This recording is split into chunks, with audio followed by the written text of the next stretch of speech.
الواحد محتاج يرشد طاقة. يا مرحب بيكم يا 300 ألف أهلا وسهلا. وهنا بتكلم عن الطاقة النفسية.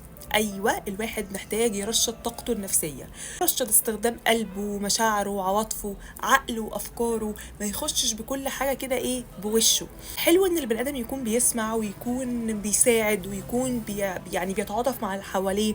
ودي حاجة يعني جميلة جدا. حلو البني آدم يكون جدع، ولكن بشروط.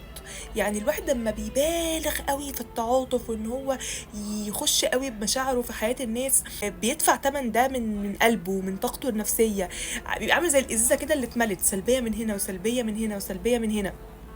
طبعا اهلنا واصحابنا يستاهلوا ده جدا، ويستاهلوا اللي احنا طاقتنا النفسيه ووقتنا ومشاعرنا. بس مش اي حد نبتدي نديله وقت كبير قوي وهو ما يستاهلش ده. لا، الكم ده من الوقت ولا العواطف. حتى في العطاء لازم الواحد يكون عنده حته ترشيد استهلاك ويقنن ده، ما يبقاش عمال على بطال عواطف ومشاعر وبذل طاقه ووقت على الفاضي. ربنا يجعلنا جدعان باعتدال.